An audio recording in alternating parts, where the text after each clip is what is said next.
So we're with Coach Pete, head coach of the Vanier Cheetahs.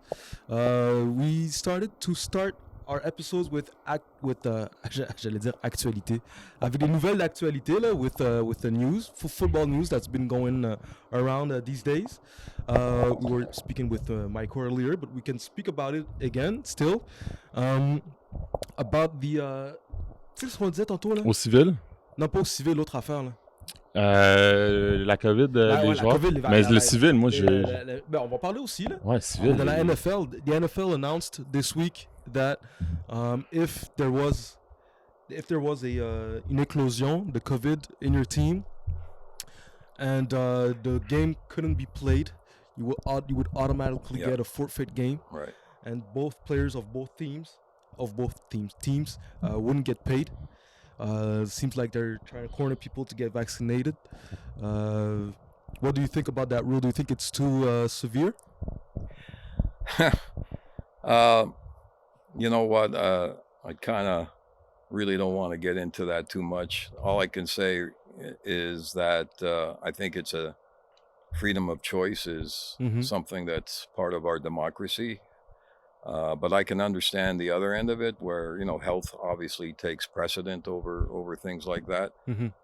So it's a tough one because now this particular player, let's say that decides not to get vaccinated. Now you're looking at, he's affecting all the other guys on the team as far as their livelihood as well, getting paid and things like that. So it's a difficult thing to agree or disagree with. It's unfortunate that it had to come to that. You'd hope that players would vaccinate themselves, and you know, I think it's the right thing to do, especially with the statistics that we're seeing now, where the majority of people that are getting sick are the unvaccinated. So I guess with that, I guess I've answered that question for you. Yeah, yeah, pretty much. Puis, yeah, vas-y. Vous avez coaché avec les Warriors de la salle. Ouais. Puis c'est sorti cette semaine, là, je sais pas si vous l'avez vu, l'histoire des X sur le casque, les limites de poids avec les joueurs. Comment vous voyez ça, tout ce débat-là? You know, at the younger ages, and there are some kids that are pretty big kids, right? And so if you've got a young kid that is 250 pounds and he's playing mosquito football or he's playing pee-wee football, my thing is, you know, I think when you look at those leagues, the younger leagues, you got to look at developing these kids. And I don't think you have to be in practice hitting every single day and things like that. It's about form tackling. It's about proper tackling. I've been to some practices in the lower levels, and sometimes I'm just surprised at the amount of contact that's going on. So I think the coaches at those levels need to do a better job of just learning the game and being a little more technical. And I know everybody's done the safe contact certification now, so that's helping. We've got very good coaches at the younger levels, but it's tough for a kid if he's 12 years old and they don't want him to play at that level. Is he capable of playing at the higher level? He's still only, you know, somebody that maybe 2 years older or something like that. So again, I think these are decisions that have to be made by the federation. OK. Est-ce que tu voulais rajouter quelque chose? Non, mais c'est ça. On en a parlé avec Maïko aussi, puis j'aimais les exemples qu'il avait amenés, mais pour moi, c'était un débat... j'allais dire un débat qui n'existait pas, mais j'ai trouvé ça particulier cette semaine. Que ça ressort dans les nouvelles. Ouais. Mais bon. So if we go back at the beginnings, first of all, we're very honored to have you here. It's a pleasure. Thank you for inviting me. We think you're a legend in a pillar. Je demande à toi, mais But yeah, we think you're a pillar in the community. Exactly, in football in the Quebec. Football community. So how did Coach Pete start coaching? Okay, good question. The head of the LaSalle Minor Football Association was somebody that I had played with back in the day, because I had played for the LaSalle Raiders many, many years ago. His name was Larry Burns. And when I finished playing at Bishop's, he contacted me and asked me if I'd be interested in coaching. And lo and behold, my first year of coaching was a head coach, which was, it was, I got thrown right into the fire right off the bat, so that's how it got started. And my first year coaching, we went all the way to the provincial finals. Unfortunately, we lost the finals to the North Shore Mustangs, but that's where I recognized, actually, it was probably my last year playing at Bishop's when I would go to all the meetings, not just the defensive meetings. I was going to the receiver meetings, the offensive line meetings. What position did you play? I was just really enthralled with all the technical part of the game and wanting to learn as much as I could. Mm-hmm. So I kind of had a pretty good idea that I would get into coaching after I played. But that first year coaching hooked me. And from there, I took a job with the junior Chateauguay Raiders as the defensive coordinator. And I was the defensive coordinator there for about a year and a half. And then there was an incident with the head coach during a game where he physically attacked a player. So back in the days. Yeah, that's the 80s, right? He was removed, and so I was made interim head coach. We went on to win the provincial championship that year, and then I was made the full, officially the head coach. And we won 2 provincial championships in my 3 years there. So, and that got us up to 1988. It's a long time ago, eh? Yeah. Right before you get into it, the first team you've been a head coach of, what was the level of football? It was midget. It was midget? Yeah. And I know it's maybe far a bit, but how was your what do you remember about your first year of head coaching? It was just a very positive experience. I was very well supported by the administration. We were getting, I think we had about 40, right on the nose, 40 players on the team. And we were getting 38, 39 players out to practice every single night. So I remember it being very competitive, and I was surprised to see how competitive it was, and also how the quality, the caliber of play was very good. And there were things like I wasn't sure how much we could put in technically, how many coverages we could put in, how many different types of offense. That first year, and I'm sure all you know, I had Jerry McGrath, who was my offensive coordinator, and we threw the football about 65% of the time in midget football. Back in those days, that was never seen. So I think to a certain extent, we were revolutionizing the game at that time. And so, yeah, it was great. I was, after, like I said, when I finished that first year, I just wanted more. It was really, really something. I was excited about it. Exactly. Yeah. C'était pas, vous faisiez pas ça à temps plein. C'était pas un full-time job. C'est à partir de quand vous avez fait, je veux faire ça à temps plein. C'est ça que je veux faire dans la vie. So I was working full-time, temps plein, UPS. OK. And pour 28 ans. OK. Puis, j'ai commencé mon journée à 6 heures du matin à UPS. J'ai fini à peu près 4 heures après-midi. Puis après ça, right to football. OK, so pour moi, une journée dans la saison, c'est 16 heures, 17 heures.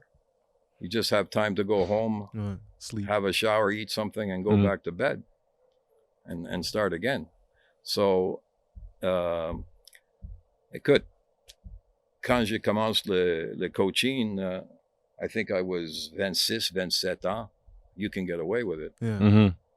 But Eventually. après 15 ans à Vanier, je parlais avec mon administration et pour moi maintenant, c'est très difficile.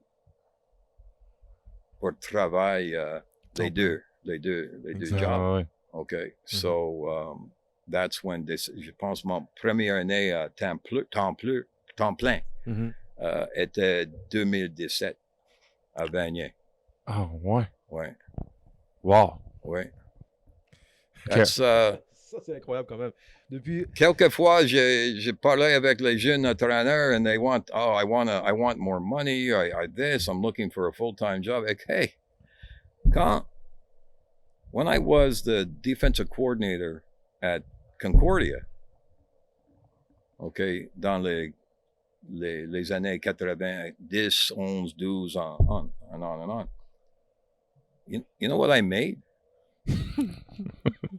$2,500 chaque année. $2,500 Yeah, seulement. exact. Okay? Oh my lord. So sometimes I see somebody fini Montreal or Concordia and right away they're working full time. Yeah, I don't think they understand.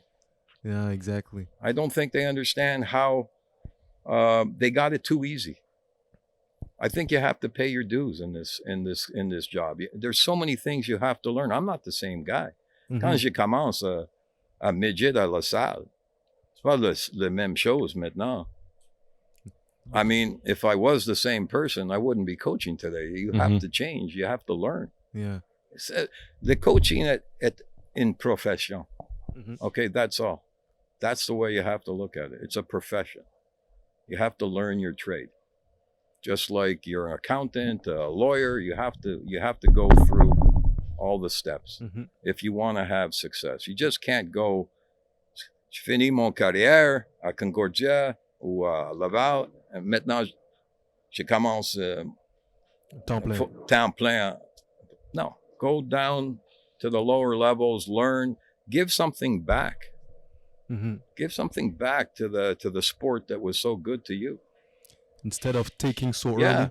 and in time, work hard, network, connect. You can help out Football Quebec, the Canada Cup. You can help over there. You can do things here and there so people can get to know you, and it'll happen.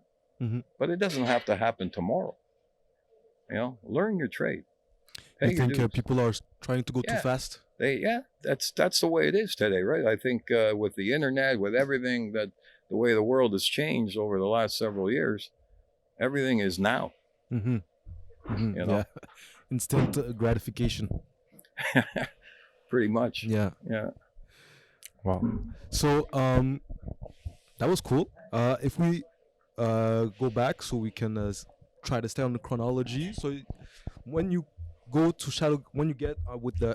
Ça fait longtemps que j'ai parlé en anglais. Je me rends compte de ça. Avec la pandémie, là. Toi, tu le work, mais moi, non. It was junior level, right? Yes. So you went from midget to junior level. You said you won 2 championships there. You spent how many seasons with them? I was there for 4 seasons. 4 seasons. And my last 2 were as a head coach. Okay. Yeah. Back at head coach. Yeah. And that day, that was the Quebec Major Junior Football League. And my last year there, we merged with the CJFL.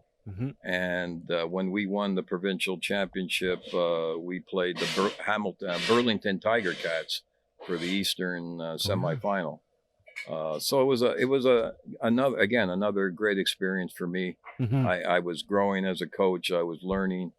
I was coaching older players now, because in those days, junior, you were up to 22 years old. You were allowed to play. So after that, my old friend, Pat Chien, who I knew from many years before, we used to train together sometimes. He had just left McGill and was given the head coaching job at Concordia. So they were looking for a defensive back coach. And so I interviewed very quickly, and they hired me. And I worked with Larry Ring. I don't know if any of you know Larry, but Larry was the defensive coordinator at McGill when they won the Vanier Cup, and Pat took him. And then he was he worked for Football Canada after. He was the director of Football Canada. So after my first year at Concordia, Larry left to take the job with Football Canada, and Pat promoted me to defensive coordinator, where I was there for the next 7 years as a defensive coordinator. We won the Dunsmore Cup in '93 and lost to Toronto in the Churchill Bowl. We had a lot of success over those years. We were always in the running for the conference over those years, and that was a tremendous learning experience for me. And I'll tell you a story, and I still remember it like it was yesterday. So we're getting ready for our first regular season game. This is my first year coordinating. We're playing Queens. Now, Queens in those days they were pretty much a powerhouse. And I remember sitting down at my desk and saying, shoot, I mean, I got to put a game plan together now. You know? And okay, yeah, I'm ready for this, but it hits you with like a ton of breaks. And we had so I put it together, and we had a veteran, a fifth-year player, Stéphane Chapados. I think he had played at Marie Victorin back in the day. And excellent player. He was an all-conference player. But he would challenge you. So I would go into meetings and I would present the game plan, and he would go, okay, what if they put quads to the boundary? What do we do then? Any type of question just to see if he could stump me. Yeah. Okay. That's pretty nerve-wracking. You know, me and him are very good. I mean, we connect all the time, even now through Twitter and whatever. So I remember at the season end, and by the way, we beat Queens, and Concordia hadn't beaten Queens for many years, and we had probably one of the best defenses in the country that year. And I remember Stéphane saying to me after the season, he goes, "Coach, I tried so hard to stump you and I couldn't." So, but that's something that young coaches need to understand too, and all coaches, not just young coaches. You better be prepared, and you better have the answers, whatever, and you better be able. If there's one distinctive difference between kids that I coached in the 80s and say the 90s to a degree and now, is that kids back in those days would just say, yes, coach, this is what we're doing. Okay, coach, they go out and do it.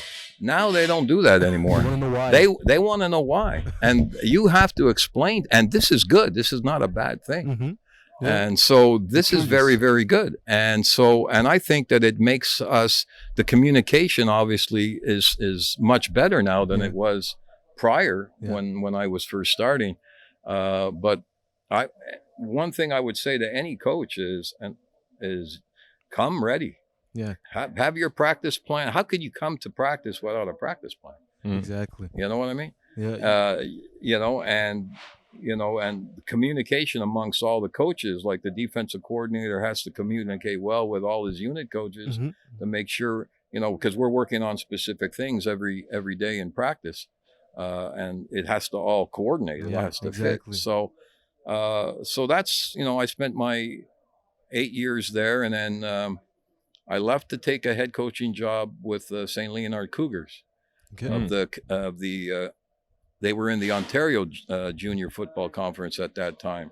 But right before you get to that, so you start coaching. You have immediately strong leadership roles in the teams you have. So you're a head coach, defensive coordinator, head coach again, and then defensive coordinator at Concordia, from what I understand. Yeah.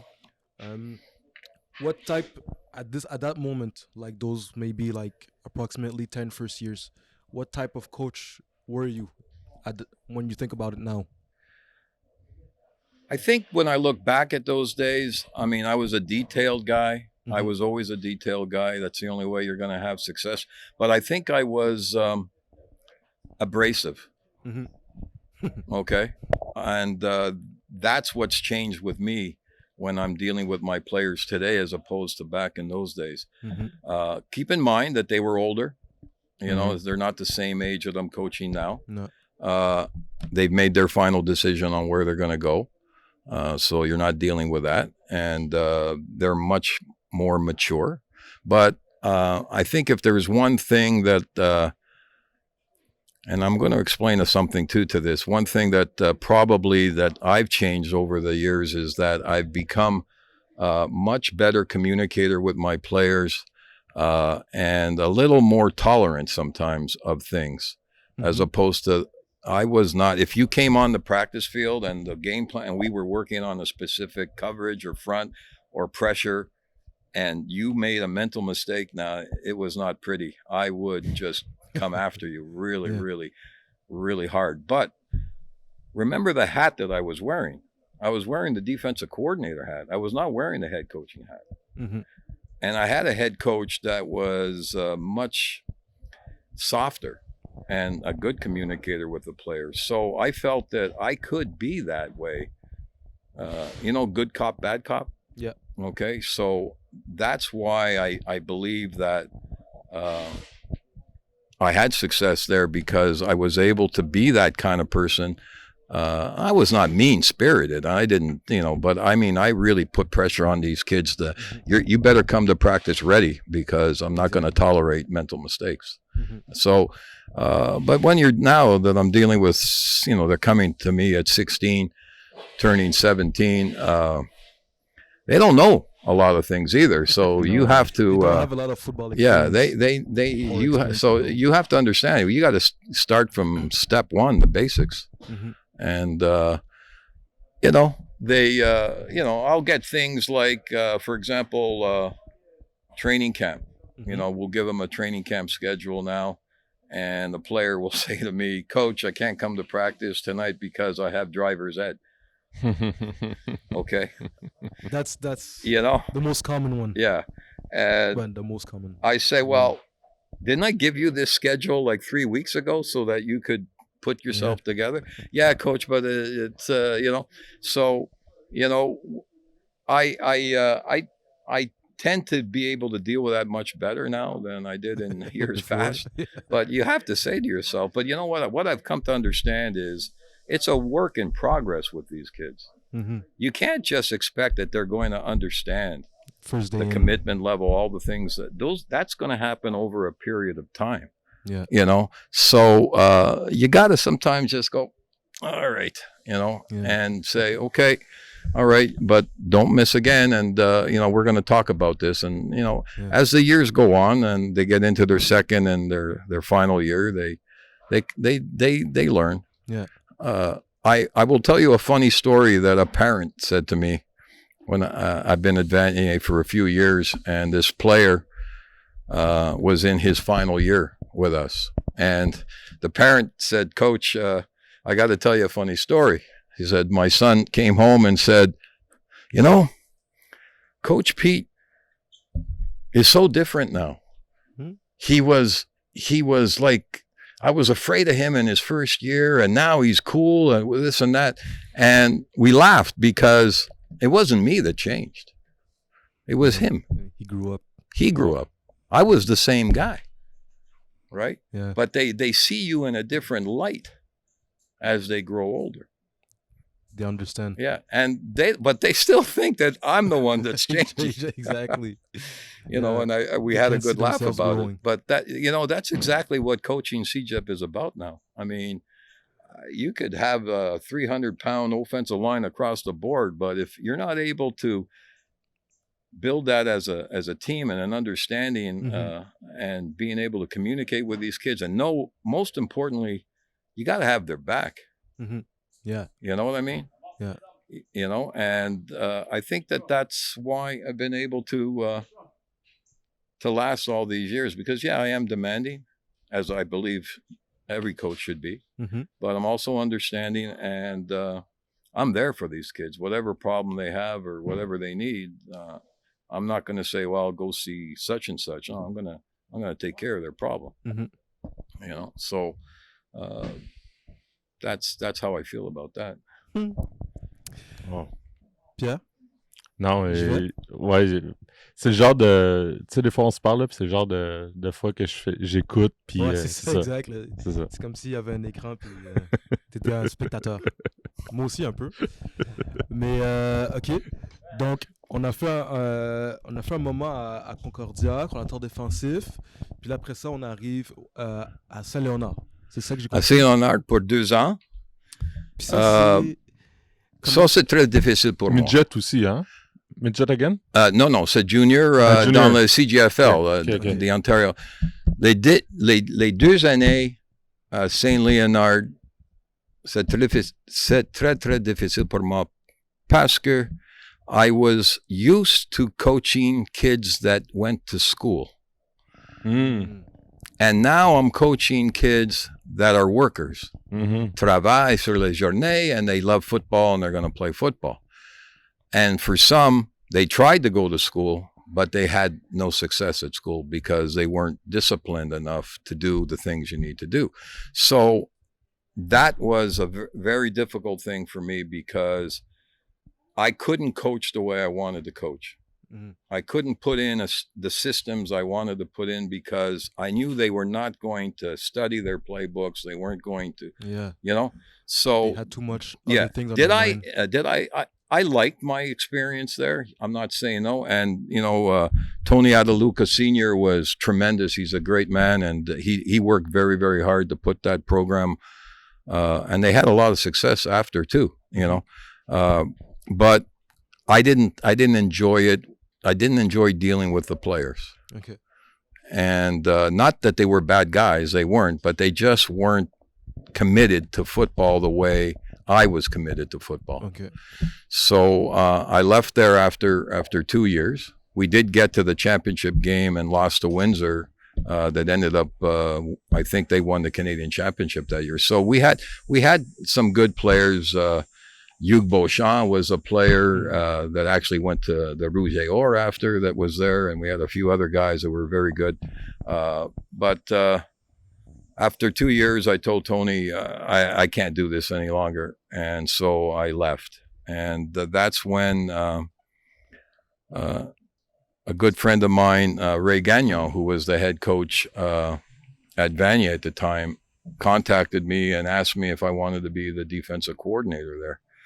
So for 2 years, I was the defensive coordinator there, and I coached some great players. I mean, one year, 2001, I think we had 4 players on that defense that all took Division I scholarships.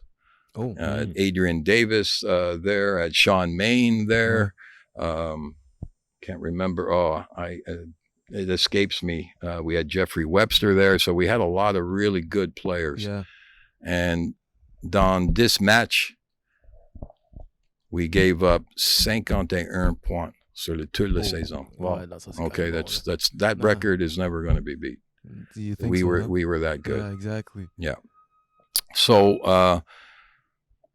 I took a year off after that, 2 years at Vanier, and then I came back dans 2003, encore une corner défensive à Vanier. Puis après, la saison 2003, the ex-head coach, Ray Gagnon left for Concordia. Okay. So the job was opened up. Yeah. And I got the job. And une chose, quand j'arrive à Vanier dans 2004, entraîneur-chef, le programme à Vanier, c'est complètement anglophone. 95% de les joueurs, c'est seulement anglophone. Sur les 4 équipes qui fait le recrutement pour Vanier, c'est North Shore Mustangs, Sun Youth Hornets, LaSalle Warriors, Chateauguay Raiders, Midget Raiders. Tout civil. Exact. C'est ça. Pretty much. C'est tout. So pour moi, the number one thing that I wanted to do was, no, this was not right for me. I wanted our program to be a reflection of our community. I wanted it to be diverse. and I wanted it to be fluently bilingual. Now you may chuckle and laugh a little bit and say, entraîneur-chef, il parlait juste un peu en français. How does this work? Mm-hmm. Well, the proof is right now, dans 2021, j'ai 70 de mes joueurs à Vanier. La première langue, c'est francophone, français. 70. 70% de mes joueurs à Vanier, la première langue est français. Dans le vestiaire, sur le terrain, le français, c'est le plus évident. Ouais. OK? Quelquefois, j'ai 3 ou 4 joueurs around my door, and the conversation amongst those guys commence en anglais, halfway through en français. Mm-hmm. Yeah. Ça, c'est Québec. Ça, c'est Montréal. Ouais. That's the way it should be. Exactly. Tous mes entraîneurs, c'est complètement bilingue. Mm-hmm. OK? C'est seulement moi. So, and I'm proud of that. Yeah. This was my goal. And so that's education that you don't learn in the classroom. Mm-hmm. Okay? Mm-hmm. So, and you had Miko Zapita here before, right? Uh-huh. So, Miko, he was from Deux-Montagnes. Quand il arrive à Vanier, l'anglais, c'est un peu. Okay, he didn't know English that well. Mm-hmm. His best friend on the team came from Scarborough, Ontario. Oh, yeah. Is that not education right there? Exactly. So this is it. One of his best friends on the team was somebody from Toronto. Yeah. This is how you eliminate ignorance in our society. Yeah. Because that's what it is. It's ignorance, right? Exactly. So Vanier is, in my opinion, les études sont faites en anglais, mais life at Vanier, c'est complètement bilingue. Yeah. And that's what makes, I believe, our program special. Did you when you got there as a head coach? Well, at that time, what else had you envisioned?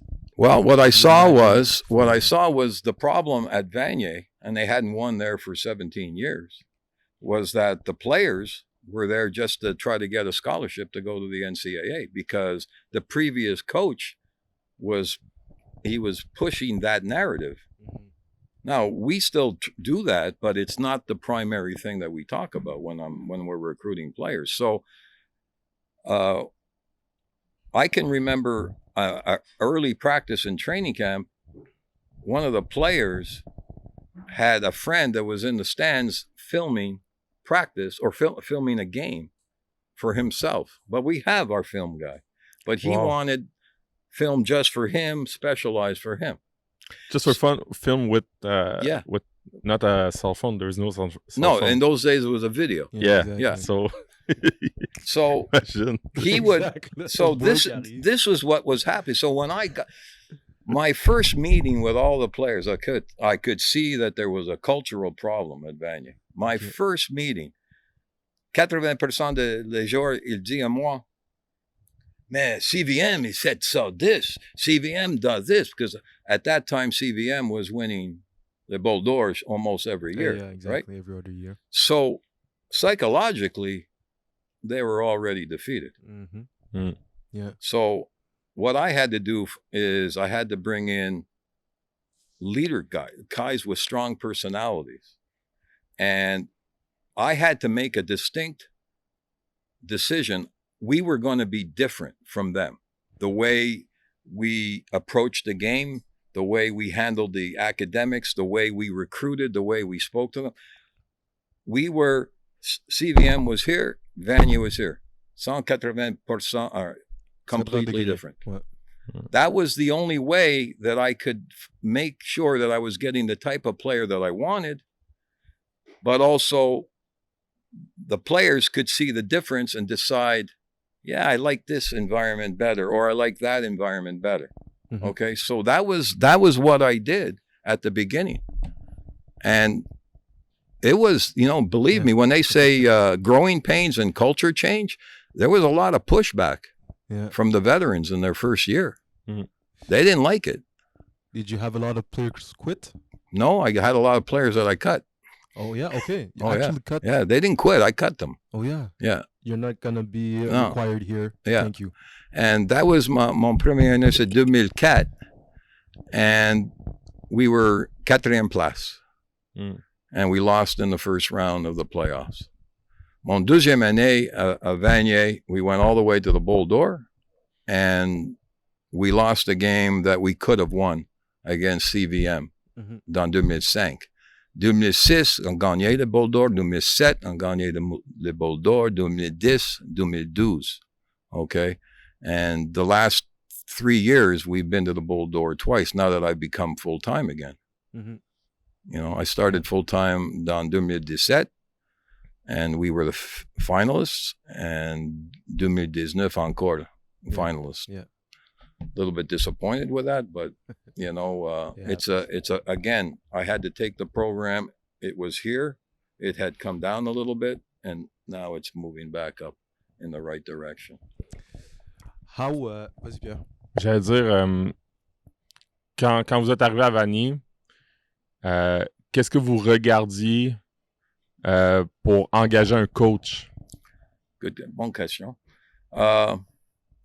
Pour moi, the first and most important thing, loyalty.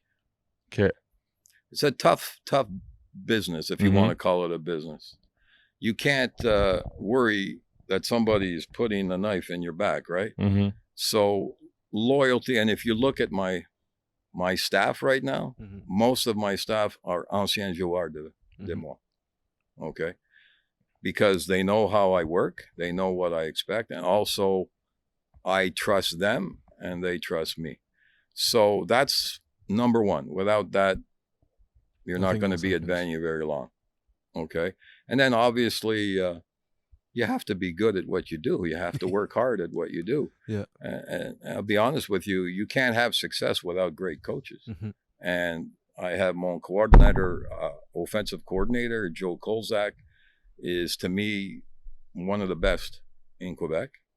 My defensive coordinator, Kevin Goddard, who has been offered jobs in the university, but has decided to stay with us, which I'm very happy about, is another very, very knowledgeable, very astute football guy. Ron Aboud. If you look at all the quarterbacks that we've had at Vanier, Ron Aboud has been their mentor. He has been the guy. Ron is very well known in the community. He used to have the Ron Aboud school, quarterback school as well. So Ryan White, who was with Vanier, went to Bishops, was with the Alouettes for a few years, is my offensive line coach. Amit Paul, a Vanier guy, got a scholarship to Wofford University in South Carolina, was an all-conference player there, is my defensive line coach. So Kenny Desir played for me at Vanier, went to Bishops. Kenny's our running backs coach. So as you can see, there's a history of Vanier, ex-Vanier guys. And Kevin, I coached at Concordia. And Kevin was a Vanier guy when he played. And then he went to a JUCO in the U.S. Joel was a Vanier guy in the 90s. So everybody's got a connection with Vanier. And to me, that's the most important thing, right? Yeah. So they have a love for the program, and they have a loyalty, and I have a loyalty back towards them. Yeah. So if you didn't play at Vanier, but you want to coach, someone wants to coach with you, they have to be. Yeah. You know.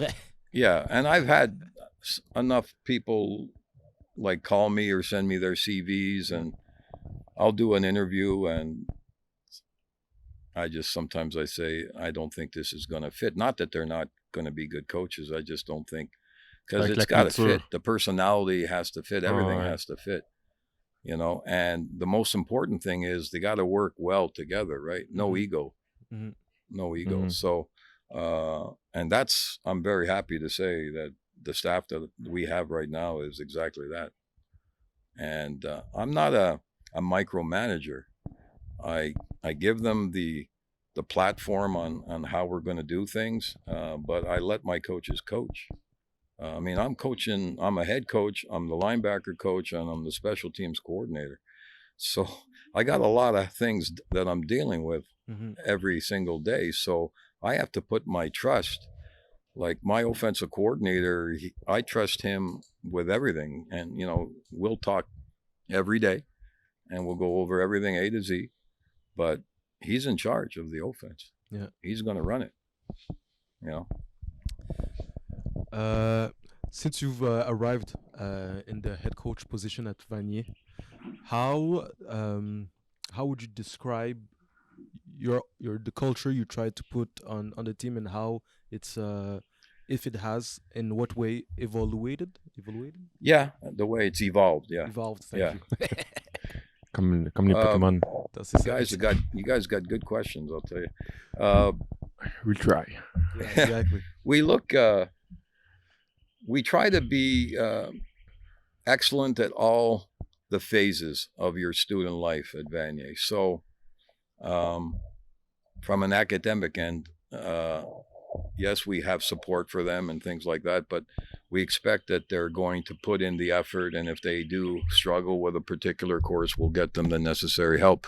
So it's about making a commitment to the academic end of it, making a commitment, obviously, to the football part of it, because it's not just what you see game day. It's like the only month that they have off from football at Vanier is December. Okay, we'll give them the season ends. They're a little banged up. They've got exams coming up. That's it. Right after the new year, we're back at it with our off-season strength and conditioning program. We've got practices throughout the winter. Then we have spring camp. This summer has been a little different, where we've been able to practice throughout the summer because of all the things that happened over the last year with COVID. So that's that. Here's what I say to them pretty much every single day, and we don't strive to be perfect. We strive to do the right thing every single day. And when I meet them in another week and a half, when we go to camp, I only tell them there's only really one rule that I have here, but it encompasses every single thing that you're going to do at Vanier. And that's, do not embarrass yourself and do not embarrass me. Because if a player steps out of line in a class, or he says something when he goes to the reception and he wants to change a course or whatever, and he acts rude, who do you think is getting the email? Who do you think is getting the call? Right? One of your players did this, or one of your players did that. So it's about being a good citizen. It's about growing as an individual. I like to say this, they come as kids to Vanier, they're kids, and they leave as young men. And I feel that I've done that. If I've accomplished that, I've done my job. Never mind winning Bull Doors. Okay. My main objective is to make them better football players, better students, and for them to grow and mature into good people. And that's really where we've evolved to. That's where we're at. And I had a recruit yesterday say to me, Coach, when I didn't know what to expect when I came to Vanier. And we've had some workouts over the last few weeks, but everybody is so inclusive. It's like one, and that's exactly what we're attempting to accomplish. It's not like the veterans sit in this corner and the rookies aren't supposed to talk and they have that's not what we're about. That's not what I believe in. I believe in the veterans showing the first year players the right way to do things, how to do things correctly. Do you ask them directly to do it? Well, obviously I have captains, and I expect the criteria for captains is, have they done everything that I've asked them to do in their first 2 years? Have they worked hard in the classroom? Have they done what they need to do in the off-season training program? Have they performed at a level that we expect on the football field? Okay. And, are they a good representative of our program? And so when I look and choose our captains, that's the criteria that I follow. And so they are the ones, and they are the liaison from the team. If there's an issue of any kind, they're going to communicate that to me. I'll meet them in season once a week, and obviously we meet throughout the off season, so that they know exactly what their role is. And believe me, there's things that they can do, and there's things that they cannot do, and I make it real clear on what they can challenge and what they won't challenge. Okay, and so they're the ones that listen.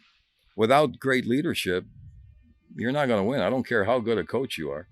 You need the players to be on board. Look at the Canadiens this year in the playoffs.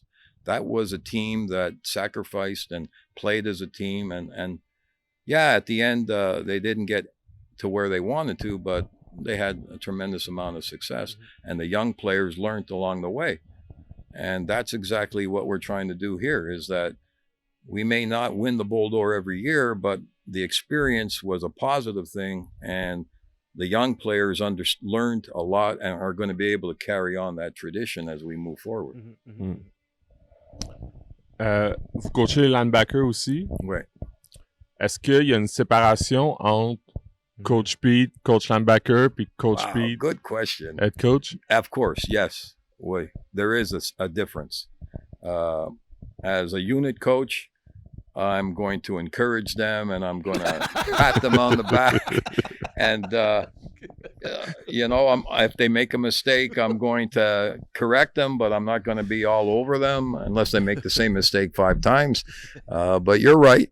It's a very good question. Yeah, I'm not exactly the same guy as the unit coach as I am as the head coach, because the unit coach is supposed to be there to kind of be the buffer, right?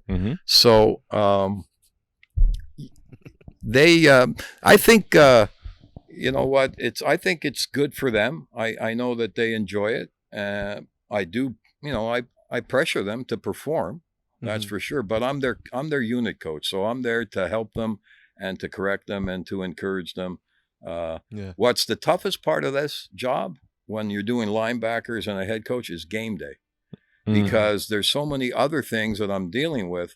And sometimes I say, am I neglecting these guys? Exactly. Like when the offense is on the field, I should be talking to them a little bit more, so that's something that I have to, keep it on my head. And sometimes I'll have notes on my game sheet just to make sure that I'm communicating with them during the game. But my defensive coordinator's on the sideline. Yeah. So he's able to do a lot of that as well.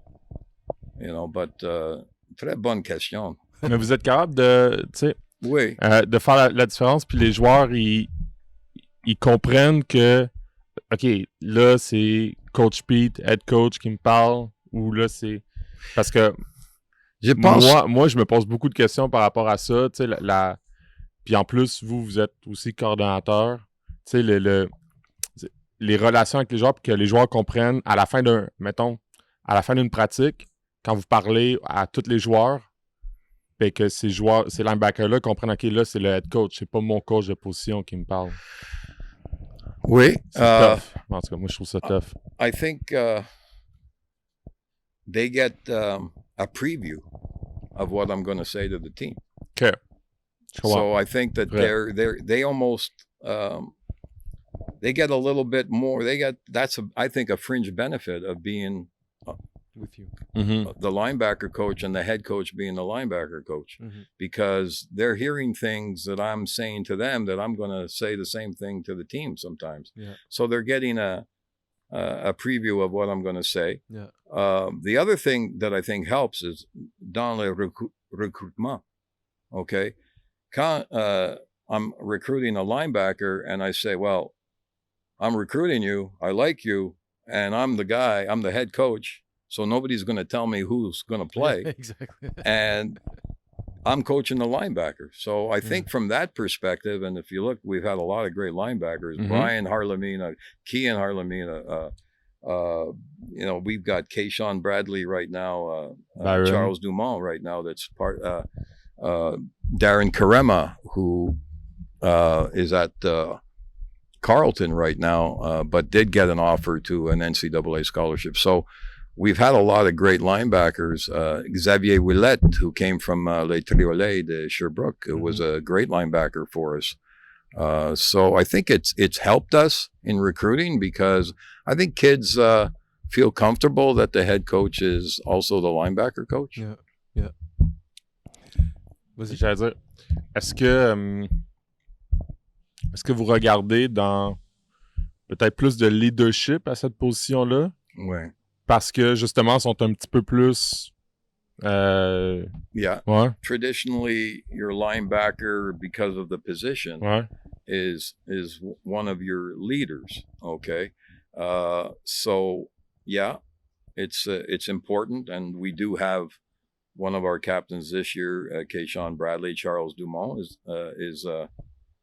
is our captain, and you know, it's just like on offense, the quarterback is obviously, the position itself creates that aura of you know, leadership. So usually a quarterback and a linebacker in the scope of things at Vanier are always captains. But again, it could change year to year depending on the personalities of these players. What can you say about the captain selection process at Vanier? Well, like I said, I have the criteria, which I explained, and the process is mine. Yeah. I am not going to communicate or ask my assistant coaches. I'm with these players every single day. They're at work. So I know their academic situation. I know if they've had any type of problems in school that could have led to something. So I know all these things. I know more about our players than our assistants, because I'm with them every day. I'm at school at, say, 9 o'clock in the morning, and I'm gone at the end of practice. So I make that decision on who the captains are going to be. There may be, from time to time, I may throw it out to an assistant and say, what do you think about that? But that's my decision. I'm gonna make that decision. And like I said, I follow that criteria. And once I have decided, I'll call the player in, and I'll ask him, first of all, if he's comfortable with doing the things that I'm going to ask him to do. Because they're also going to have to do things like organize, team bonding things, anything team, it's hard with, hopefully we'll be able to get into a normal routine now. Keep our fingers crossed. So we'll be able to do some team things that we weren't able to do through the fall last year. So they're not only asked, like I tell them, you know what, being a captain at Vanier isn't walking up to the officials before the game and shaking hands with them and the other. That's the last of your duties. That's not even a duty. We could send anyone. Exactly. So you've got to be a 100% representative of the program and the program's philosophy, which the philosophy is what I insert in the team. And then you've got to do all the things, and it's very well presented to them what's expected of them. And I haven't had one say to me that they're not comfortable yet. Do you think because they're maybe scared of you? I don't think so. I think when they get into I think in their first year, they're a little bit, I better be careful. Yeah. But and that's not a bad thing. You got to understand too, they're 17, they're going to, if they can get away with something, they'll get away with it. They'll try. Exactly. Right. They'll try to get a little bit more each time. Yeah. So, but they're kids. Yeah. And that's the one thing that we can't, sometimes I'll hear a professor or whatever, teachers say, oh, well, he didn't do this, or he could have done that, but he didn't do it. You know what? How were you when you were 17 years old? Were you like perfect? Mm-hmm. That's always what I like to say, is that let's work with them. There's potential in these kids. Mm-hmm. There's a great deal of potential, So as long as they're good citizens, they're not going to disrupt the program in a detrimental way, I'm never turning my back on anybody. Second chance, if they struggled with school in their first semester and whatever, yeah, we're going to work with you. We're not going to say, then why am I doing this job? I'm here to try to help kids get through and move on in their lives, right? So we're never going to turn our back on kids here at Vanier at all. Ouais. Ben, j'allais dire, Vas-y. quand vous êtes arrivé, la seule option pour les joueurs, ça semblait être la NCA. Tu sais, quand vous êtes arrivé, vous avez dit il y avait beaucoup de joueurs qui venaient des programmes civils, puis ils visaient la NCA. Puis là, maintenant, tu sais, il y a plein de joueurs de Vanier qui vont dans les programmes universitaires. Tu sais, comment vous avez vu le football a évolué à Vanier, mais au final, le football a évolué Québec. Au Québec, ouais. Oui. Comment vous avez vu tout ça changer? Le coaching maintenant, c'est très, très bon. Okay, it's getting better every single year. Les joueurs, écoute, maintenant, je pense c'est 80% de les joueurs dans l'école secondaire ou la ligue midget, they have dreams, les rêves pour going to the NCAA. Pour moi, what I say to them is, look, if that's your dream, you can accomplish it by coming to Vanier, but there are things that you have to be able to do. You have to, first of all, take care of all your business in the classroom. Okay? Then you have to do all the things you need to do to clear in the NCAA. And then you have to perform at a level that these NCAA coaches are going to look at and say, okay, and here's one false perception that these kids have. They think that these NCAA coaches come into my office and say, well, how many receptions did that receiver catch? Or how many tackles did he? They don't care. I have never, in all my years at Vanier, sat down with, and I've sat down with many coaches over the years from the United States, ever asked me about statistics.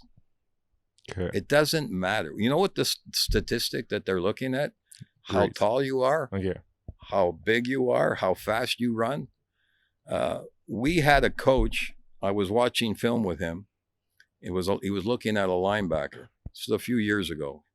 Kid ended up going to Syracuse. And he went like this. We were watching a play where he was dropping in the coverage, and the kid flipped his hips. And he carried a route across his face, okay? Which is a very athletic play. And the coach, he run that play back. He ran it back about 15 times. That was the final decision for him offering. Seeing the way he flipped his hips, the hip flexibility that he had, and the athleticism that he showed on that play. Wow. Okay? Exactly. So these kids, you know, even me, I'll get highlights from kids. And they're showing me stuff that I don't even want to really look at. It's not showing me anything. Exactly. You know, if you're a defensive back and you're not showing me a situation where you're up one-on-one on somebody and you're going up for the ball together. The offensive coordinator from Buffalo said to me last year, he said, and those guys are lucky because they got graduate assistants that do all that film for them and then give it to them, that they looked at every play where there was a jump up or what's the word I'm looking for, where they competed, a defensive back and a receiver were competing for a football. Contested catch? Yeah. And he asked his graduate assistant to break down every single play from the whole year. You know how long that would take? Yes. Yeah. And send him that film. And that was one of the things that they were looking at when they were evaluating their own players. Right? Who can make the play? Is when you're in a situation, a competitive situation where you're both equal to the ball. Who's coming up with the ball? Yeah. Who's making the play? Who's not making the play? Wow. You know? So Intangibles. when you show me a film and you're running, I can play special teams, and you're running down the field and another guy tackles him and the ball jumps out and then you jump on the ball. That's a highlight. Exactly. You know? You jumped on the ball on the Yeah, floor. I mean, good. You were in the right spot. I'm happy for you, but Yeah. that's not what I'm looking at. Exactly. You know what I mean? So it's Intrability. they learn though. I mean, it's it's like, you know, they play music behind their highlight. You know, there isn't one NCAA coach. He'll say, look, you want to send me a highlight or whatever. I'm turning the volume off anyways. Yeah. I'm not going to listen to it. Yeah. Okay. exactly. And the other thing is, you can put a highlight together. It's all good. They'll take it. They'll look at it. But then they're going to call me and say, Coach, send me a couple of game films, because they want to see it from start to finish. Yeah, exactly. Okay. Yeah. So, you Not know, just the highlights. yeah, exactly. Highlight's How you great. act. Highlight might pique somebody's interest, Mhm. but before they're going to offer, they're going to want to know all the things about him, not only, you know, game films, but what kind of family you come from. Is he coachable? How's he doing in school? That's the biggest thing, is he coachable? And I was in an interview from the coach from Connecticut. They were looking at one of our players. Actually, he went to UMass, Tyrese LeBeau. Mhm. He's retired now because he had concussions, unfortunately. He might actually help us a little bit with coaching now. So they're in my office, and so he's asking all these different questions. So one question, I could see Tyrese's eyes. He goes, okay. He says, you got an opportunity to go do a workout or spend whatever time working on a course, on some homework. Which one would you prefer to do? Wow. So of course Damn. he's thinking, our player is thinking, I got to say the right thing here, right? Yeah. I got to say I want to go. So Tyrese goes, well, I mean, if it was homework and I needed to do it, I would obviously do the homework. But you see, that's not what he wanted to hear, right? He wanted to see what kind of passion you have to play the game. Of course, he understood the coach and he rephrased the question. And then, of course, so he said you would rather study than go work out or go to a practice? No. I would rather go to practice, right? Yeah. So, you know, so they'll do all these interviews with kids as well, and all these questions they ask, and I see these kids just answer them normally. Don't worry about what you think he wants to hear you say. Just say it from your heart, you know? The truth. Yeah, exactly. Qu'est-ce que t'aurais répondu, toi? Moi, que j'aurais répondu entre aller au workout puis les devoirs. Moi, je pense que la bonne réponse, c'est Tu fais les devoirs. je serai jamais dans cette situation-là parce que je fais tout le temps mes devoirs d'avance. C'est ça, hein? Je Ça vois pas va. d'autres. Mais ouais. Tu penses qu'il te laisserait répondre ça? Moi, c'est ça que j'aurais répondu. J'aurais essayé. Je sais pas qu'est-ce que j'aurais It's a you know what, it makes you think, how should I answer it? Non, You know what I mean? Ouais, vraiment. You know, so. Il n'y a pas vraiment de mauvaise réponse, j'ai l'impression. Mais je trouve ça vraiment le fun de tu sais, qu'un coach prenne le temps de regarder du tape puis voit quelque chose que personne n'a vu puis mettre le doigt dessus.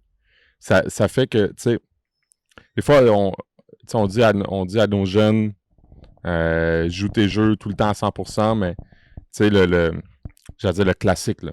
Un receveur que sur un jeu de course, il ira pas bloqué, ben Backside receveur. on va le voir, tu sais. C'est ça, là, exact. C'est vrai, ça. Ouais. It's let's say they're looking at a defensive end, for example. Mm-hmm. So number one priority for them is, how do you play the run at the point of attack when it's coming right at you? Mm-hmm. That's important. But they're also looking at when the play is going away from you. Are you chasing it down? Are you doing all the things that you need to do, right? Because if you're just jogging as the play is going to the other side, that's not a good thing. So they're looking at that. And exactly with receivers, and, you know, we've recruited a really, really good one this year. And one of the things that I said to him is, hey, you're a talented guy. Once you catch the ball, you make people miss. But you've got to become a complete player.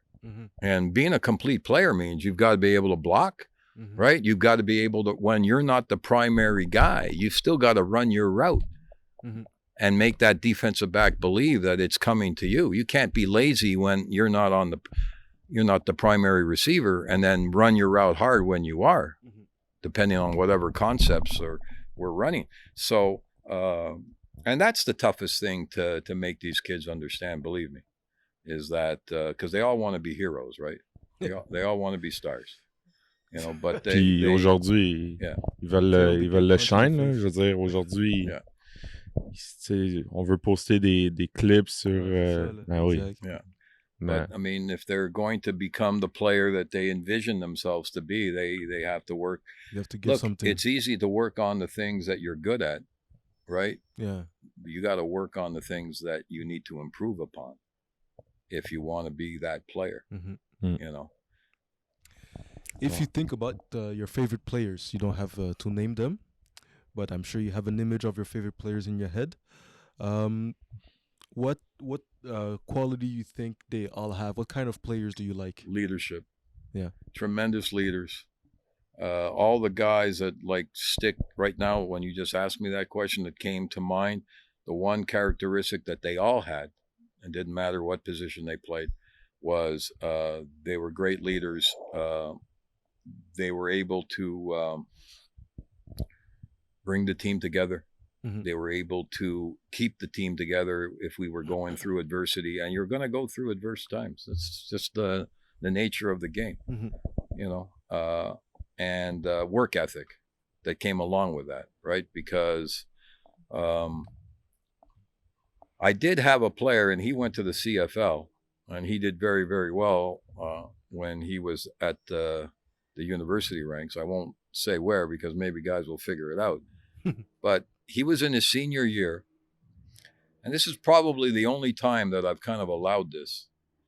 But he showed a game day. He was amazing, and he did have some bumps and bruises. But as the season progressed, I would notice that my athletic therapist would come to me and say, he's not able to practice today on Tuesday. He was at practice. He was where he needed to be with his unit, watching. He was at all the meetings, but he never practiced on Tuesday.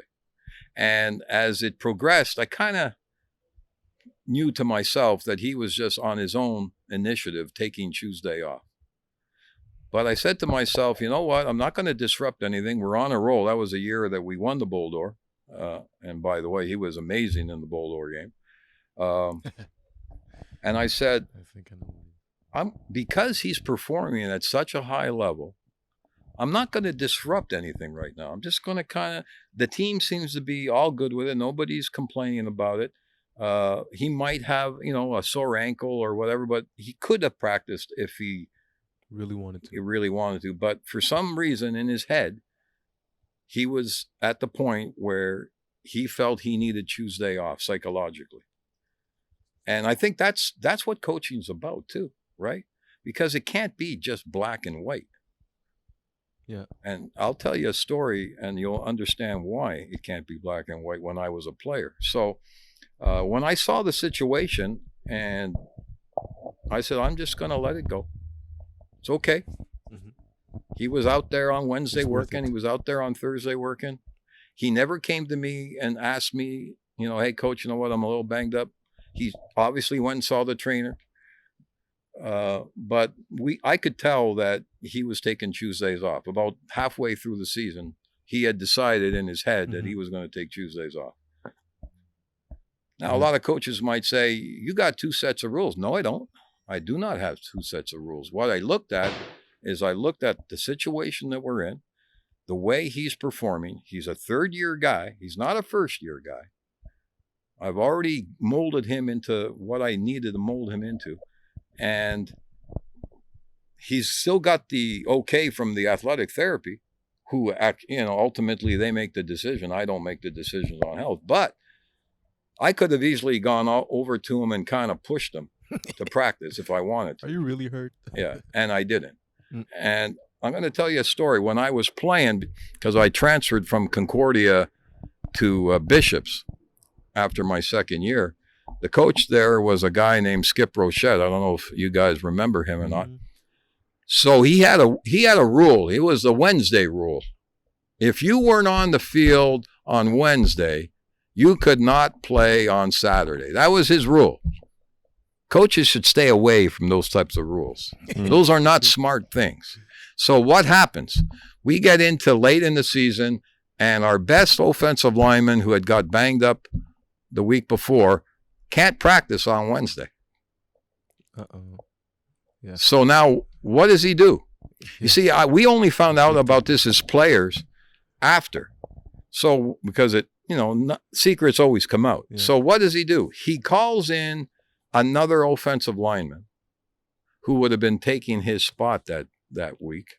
And he says to him, I want you to fake an injury during practice so that I can look at the team and say, this is why we're going to play him, because we had another injury and now we're in a situation where we don't have the depth.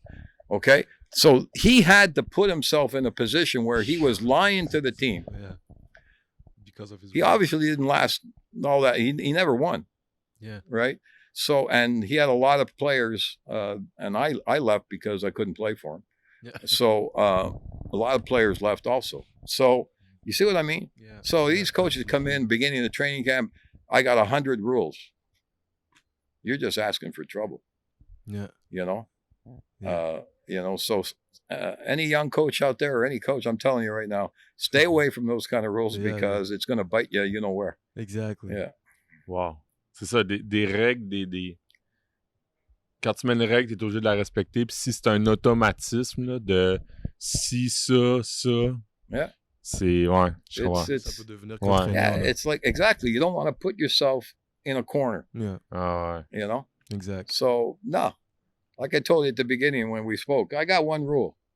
And that's, don't embarrass me. Don't exactly. Embarrass yourself. And I could use that for any situation that I want. Yeah. And I'm going to take every situation and I'm going to deal with it on an individual level. And just to tell you how captains have some authority in our program, I had a really good player, that came up to me on a Monday and popped his head in my office and said, this is a few years back, and he said, Coach, I can't come to practice tomorrow. I got to help my sister move. So I said, well, what do you mean you got to help your sister? Why didn't you move Sunday? Why didn't you move today, Monday? We're not on the practice field today. We don't practice. And he goes, no. He said, no, I promised I'd help her move, and that's it. And he left, just like that.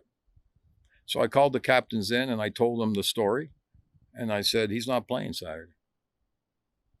All right? You guys agree or not? So the captain said, yeah, I think we agree. According to what you said to me, or what I explained to them, they felt that it was the appropriate thing to do.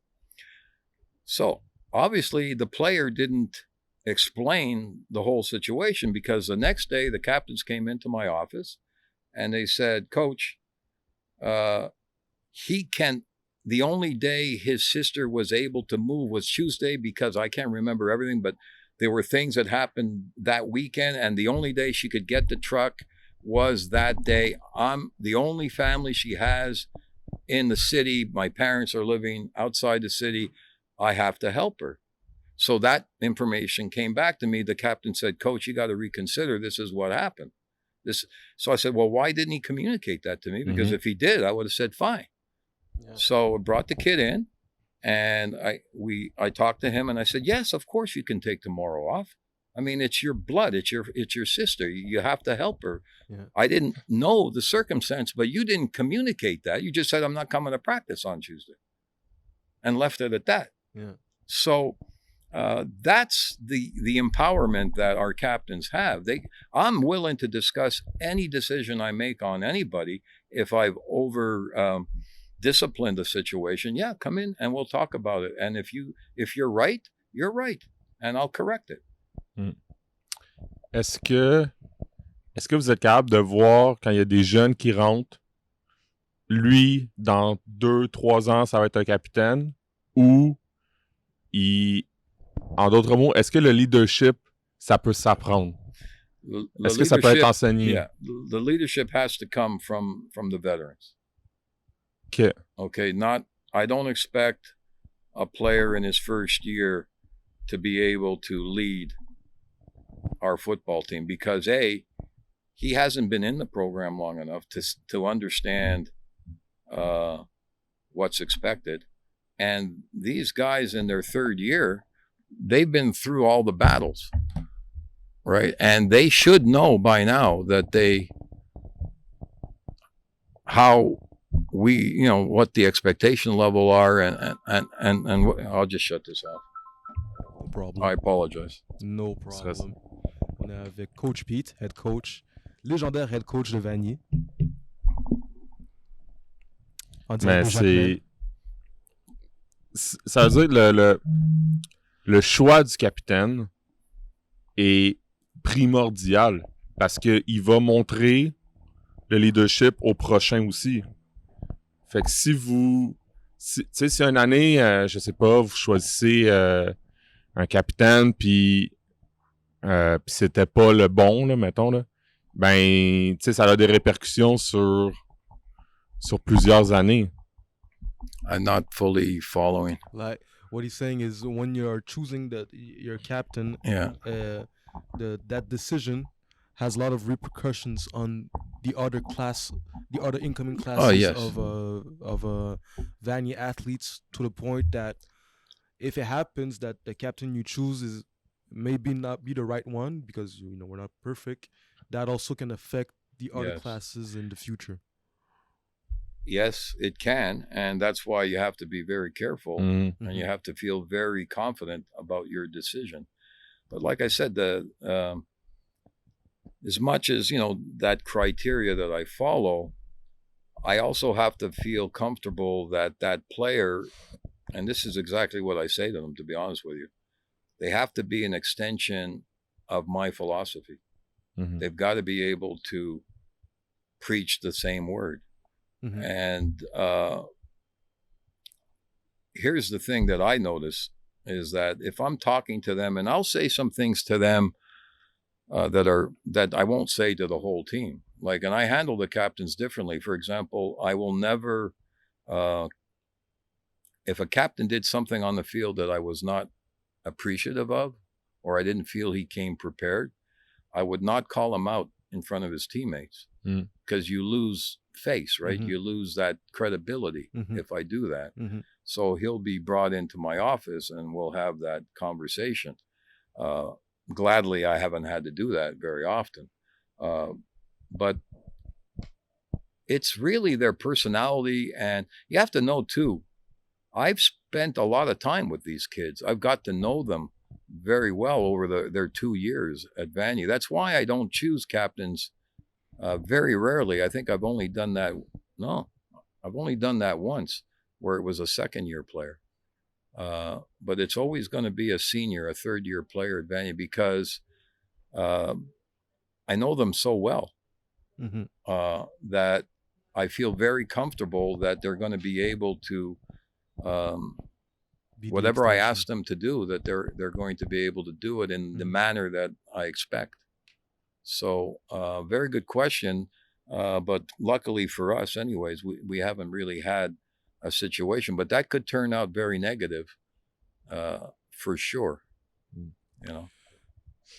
How do you prepare a team to face pressure or stress situations? Okay, I'm going to give you a quote of, and you guys would probably say, yeah, it figures that you would. The one coach that I've always been impressed with, and I actually sat down with him many years ago and did a couple of clinics where he did a couple of clinics that I attended. Bill Parcells was a man that I have a great deal of respect for. I think the way he came across is very similar, because you have to be you, right? Like, I can't be the cerebral guy, because that's not my personality. And that's what I would say to every coach is, don't try to emulate anybody else. Just be yourself. But here's what he said to me once, and I've kind of lived by those words. I put enough pressure on them from Tuesday to Friday that Saturday should be a piece of cake for them. That's how I approach our football team. Okay. Okay. Great. So they're getting it all week long. Yeah. Okay.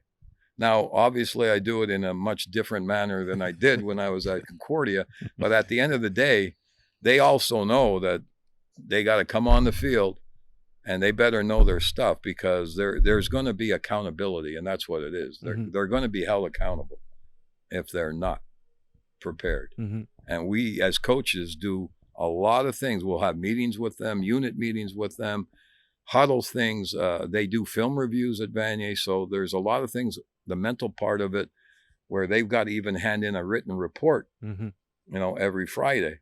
So, and some people believe that that's putting pressure on a kid of 18, 19 years old, where he has to sit down and, we give them what they got to look at, and they just got to answer, fill in the blanks, right? It's not like I'm going to ask them to do it on their own. But I believe that the expectation level that we expect that we're going to perform at a level of excellence. And I believe that that's how we prepare for Saturday, is that the culture of the program prepares them for Saturday.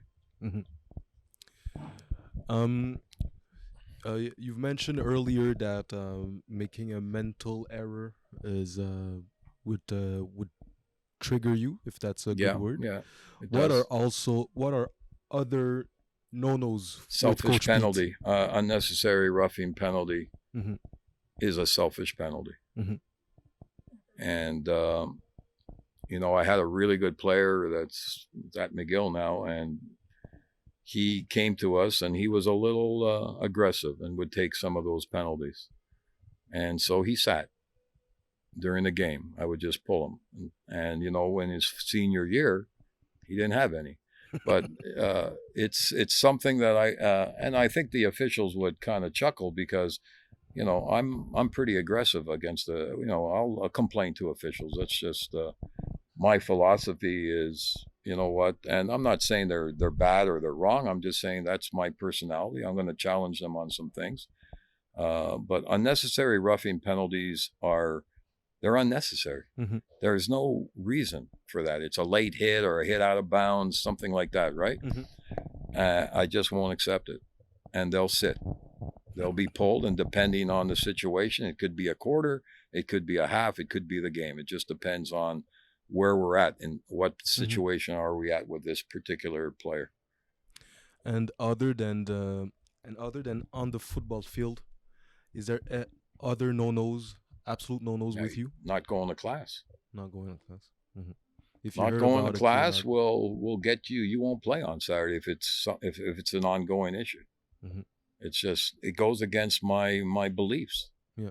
And what we're trying to accomplish here. Okay. Tu veux-tu qu'on fasse les questions, puis moi je suis down peut-être d'en faire un petit peu plus que d'habitude, là. Il y a des... Exact. Ok, parfait.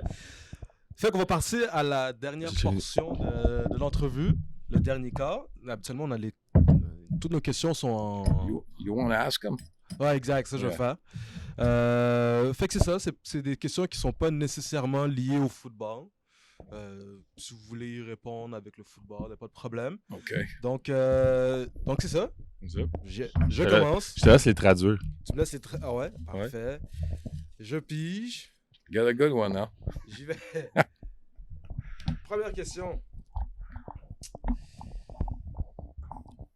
Si vous pouviez changer une chose à votre sujet, if you could change one thing about yourself, what would it be?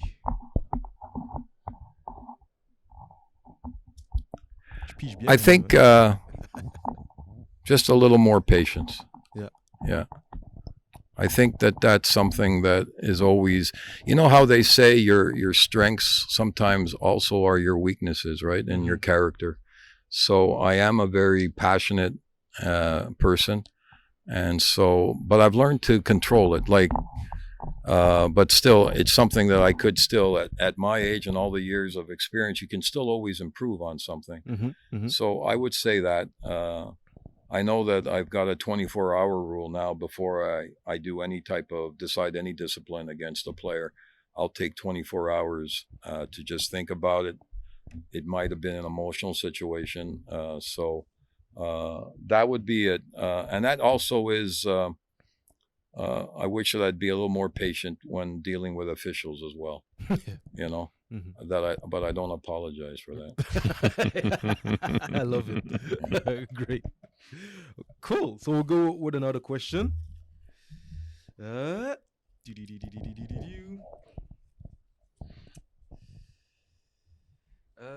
One of the best coaches against who you've coached. I always like Pat Bois was an excellent coach. He We heard about it. very, very good, and you really had to work hard to defend his offense. Yeah. Over the years, Pat was one of my favorite. Nice, really good guy too. Yeah. Good football man. I like Claude Junot too. Why Claude was somebody that I respect is because his teams came prepared every week, and he was an honest, straightforward guy. You know, I got a lot of respect for Janka as well, because you know what, his teams in the playoffs come ready. And they may not have the greatest record in the regular season, but they know how to win when it comes time to win. Yeah. And so I would say that they're all good coaches. Like, you know what, Parent at Limoilou, with the limited amount of athletes that he has, those teams come to play every week. Yeah. And Saint Jean, from what I believe his name is Bégin, if I'm not mistaken. He's a really good up-and-coming coach, really organized. So Tony Adaluca, they're all good coaches. Look, you know. But I would say, as far as having to scheme an offense or a defense, obviously Touchette, when he was at CVM2, did a really good job. But Pat was also was one of the. We had to work really hard because there were so many wrinkles to his offense. My God, that you had to defend the whole field. Yeah, exactly. Yeah. Headaches. Yeah. Great. Pierre? Non, Tout même est sous contrôle pour toi? J'écoute, j'allais dire, je te donne le micro pendant que tu piges, mais t'as l'air 100% en contrôle. Écoute, pas mon premier barbecue. Mais c'est le fun, c'est plein de coachs à qui on a parlé. Puis, c'est ça, exact. Pour toi, je suis pas expert, mais in what do you believe in? En quoi crois-tu? What I believe in God. I believe in accountability, which it seems that in today's society, it seems to have been lost. Yeah. I believe in being highly moral and ethical. And to be real. I think, you know what, when I sit back and I look back, and time has flown, because I've been doing this for over 30 years. I think even when you have faults, and we all have them, if you keep it real, if you're being true, and you're not trying to don't lie to anybody, don't try to, bullshit any player, just tell them straight up. Sometimes it's going to be something they don't want to hear, but be honest with them. I think that players accept that, and they respect that, and they'll play for you. Yeah. It's when you start giving them the business, like that story I told you about that coach at Concordia that had to fake an injury so he could break a rule of his own. It doesn't work. Yeah. Kids are smart today. They're going to see right through it. Yeah, exactly. Yeah, exactly. Mm. Yeah, they're really much smarter than we were. They have so much. They've had no choice with everything going on in the world. They've had to be aware of everything. Yeah. Ça, c'est toi qui le dis, mais correct. They have more information than we had. They have access, should I say, to more information than we had. Another question. All right. Other than football, how do you pass time? Well, I do a lot of work around the house. There's always things to do. It's hard for me to remember. It's been 18 months since we've been doing much. I'd have to say I just love getting out in the outdoors and doing things. That's really what I do. But football has been a large part of my life. It has been, been pretty much my life since from a player right into coaching. So it's hard for me. It'll be hard. That'll be something that I have to come to grips with when I decide to leave the game, is what I'm going to do. What am I going to be focused on? What am I going to have passion for after I give this up? So I'm trying to find that right now. I know that some of my friends talk to me about taking up golf. So maybe golf might be a passion for me down the road. We'll see. We'll see. Yeah. It's not a problem for you right now. It's a problem for future Pete. Yeah, that's it. Okay, another question. If you could either change, add, or remove a rule from the football you guys play in CÉGEP right now, what would it be? So you could either modify. I think I would add a rule. I've been trying to add it for a couple of years, and I hear it could happen. During special teams, on punt cover in particular, the shield, the guys that are in behind, okay, until the ball is kicked, they're still allowed to cut block. I find that to be very dangerous, and it bothers the heck out of me. And I've made my concerns. I've spoken to the officials. I've talked to Football Canada about changing the rules. So you understand the rule is we got a guy that's just rushing up the field. Maybe he's trying to block the punt. Maybe his job is just to put, some type of hurry in the situation of the punter. And he's running up the field full tilt. And some guy who's 6 or 7 yards behind now just decides to cut him at the knees. Yeah. That's got to change. That rule has to get out. Yeah. That is going to. There's nothing that troubles me more than seeing a young kid blow out his knee, 18, 19-year-old, and especially on a play like that. And unfortunately, it's being taught. It's being taught. Yeah. Okay. And I can assure you, here's my point. If I'm going to put, and we run a shield punt at Vanier, so I'm going to put 3 pretty big dudes back there, and they're going to block above the waist, because that's what we're not going to cut block at Vanier in that situation anyways. And so why are you putting a 180-pound or 175-pound tailback back there? Because he might not have the strength or the weight to be able to take it on, so he's going to cut. So why don't you put the right personnel there so that you don't have to do that? Yeah. But that is really, and I think you can see I'm passionate about that. That rule needs to change, and I've been told that it's in the works. But that needs to get out. C'est quoi l'argument? The argument is I'll get an offensive coach that'll say, "Well, coach, that's still an offensive play." Okay. Okay, so that's their argument. But I'm saying, hey, if you run a fake punt and you roll that punter out and he's going to throw, then cut block, then go ahead. I'm not saying that, but I'm saying that if you're going to punt the ball, then we can't cut block. But that's really the argument, is that, well, it's still an offensive play. We still have some, excuse me, we still have some options if we want to run a play or whatever, right? So, but I know that I've got most of the coaches agreeing with me on that, but there's still a couple that are kind of on the fence on it. But I really believe that it's a rule. And I'm also looking at kickoff right now too.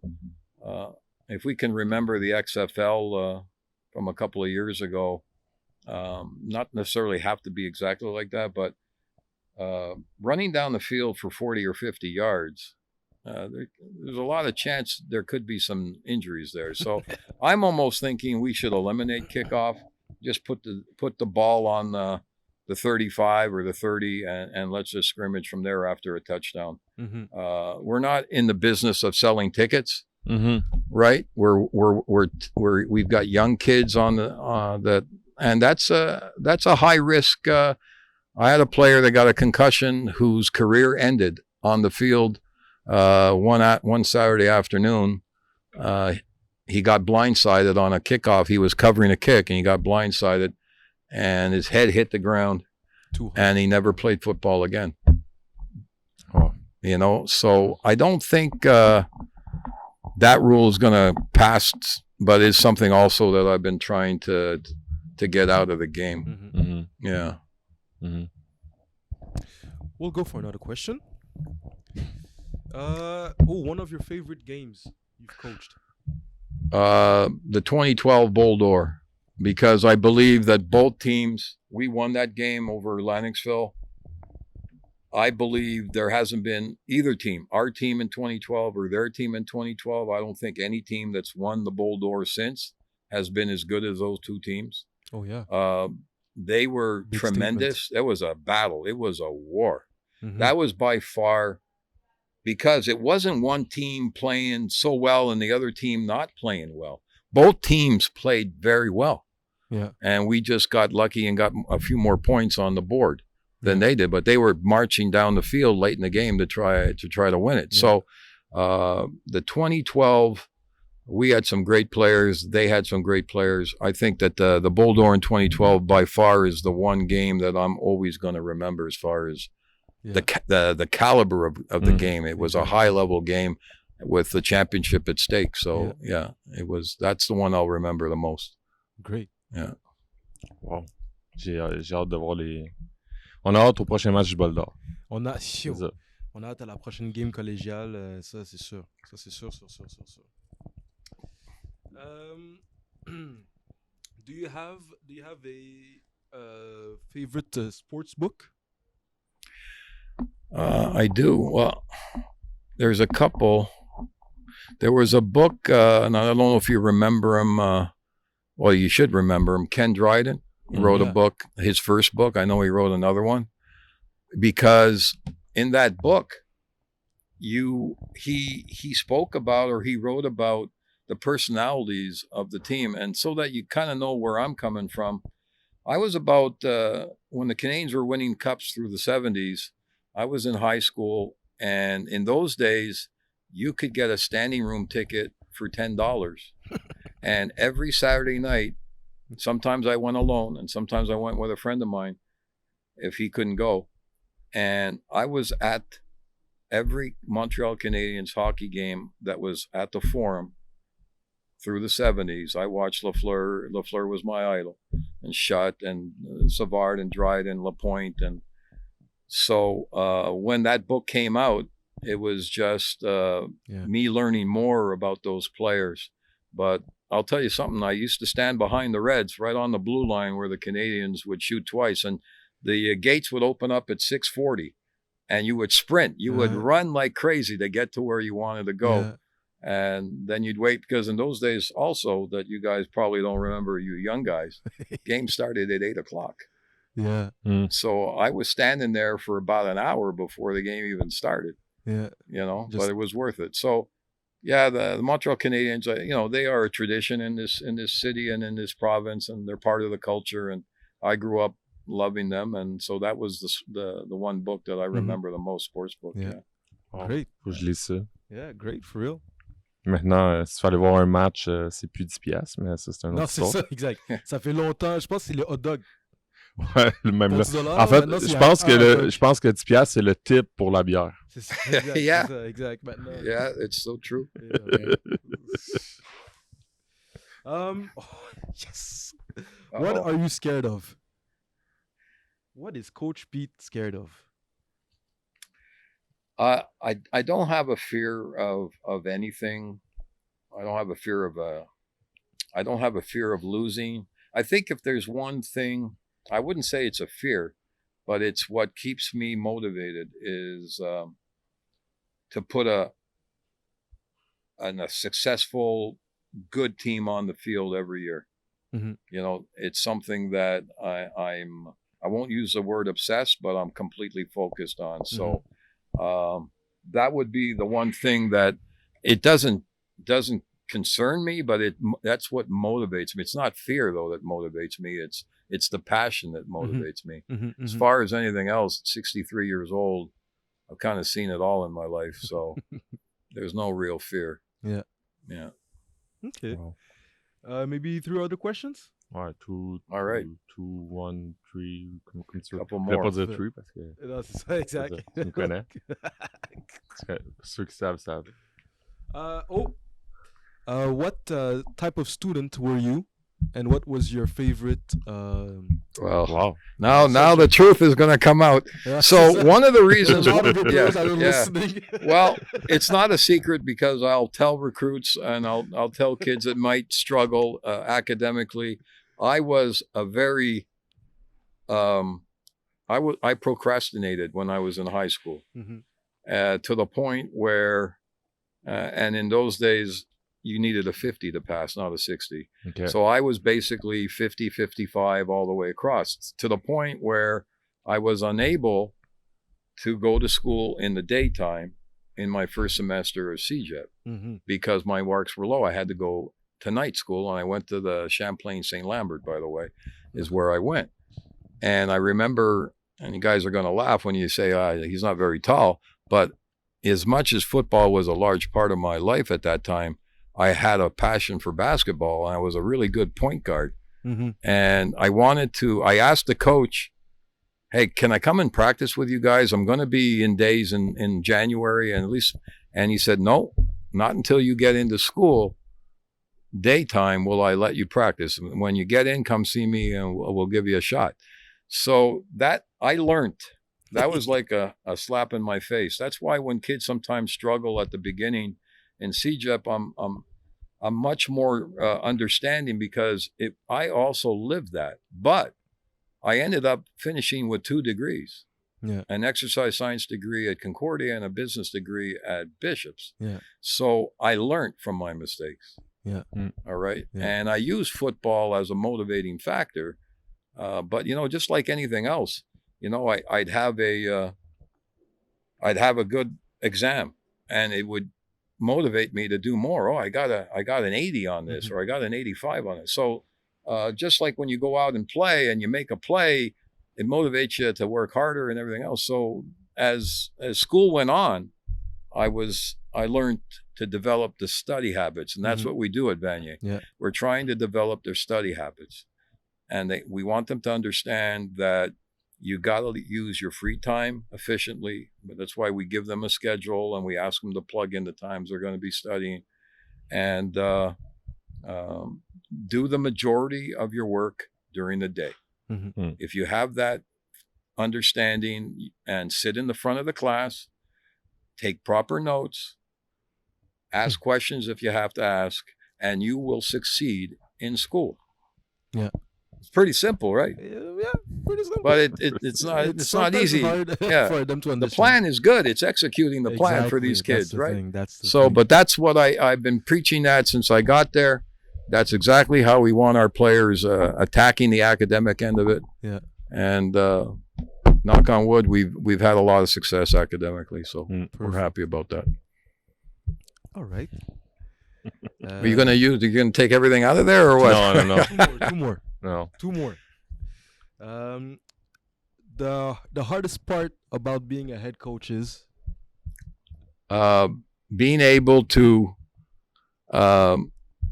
take a 17-year-old and a 20-year-old and make them understand the same thing that I'm trying to preach. Yeah. It is so difficult.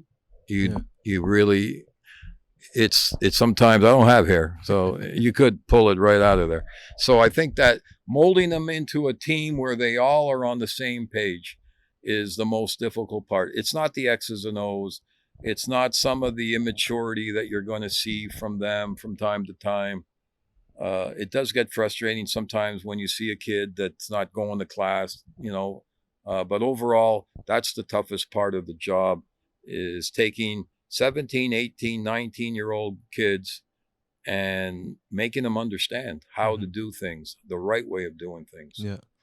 So that's I would say that's the most difficult. C'est vrai. Qu'il y ait du respect un pour l'autre. Puis... Ouais.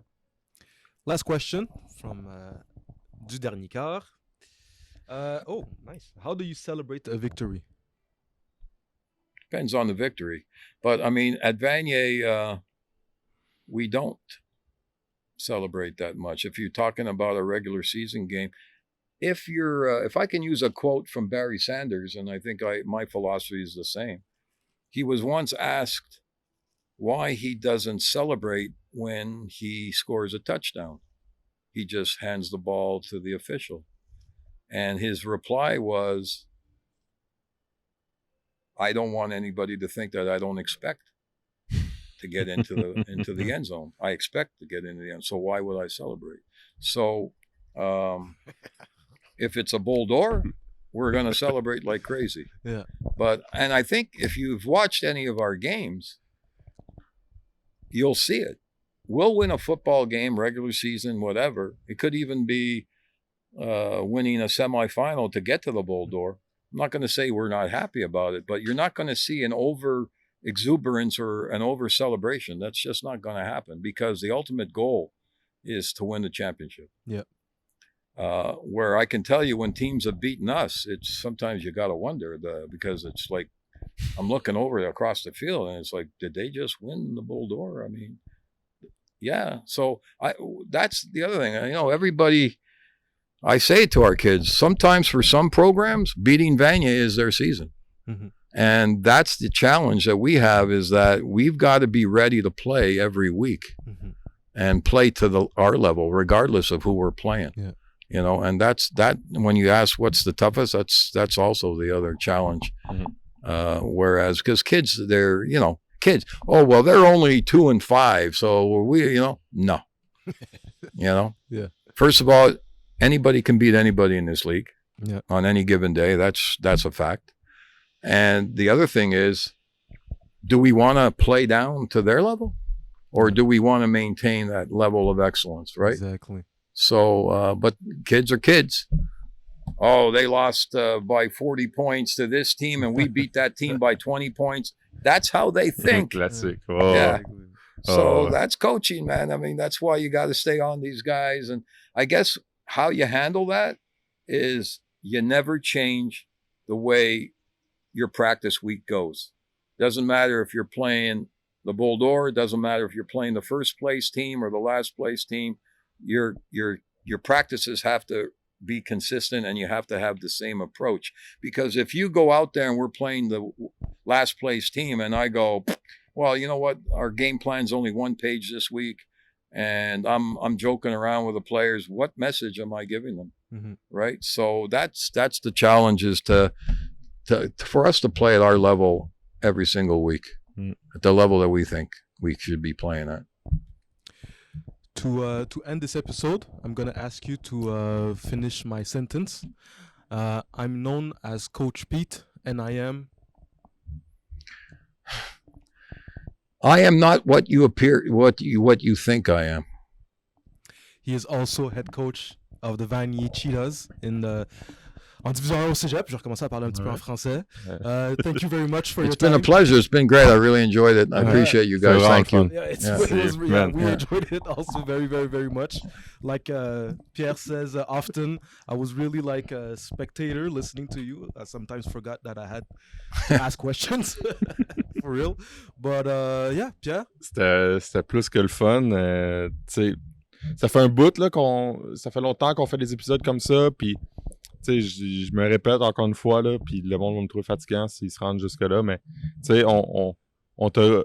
Je vais te dire là, on te connaissait de nom, mais là, maintenant, on connaît le coach. Cool, well, I appreciate it, guys. I really do. Cool. Thank you very much for the invitation. Merci tout le monde. À la semaine prochaine.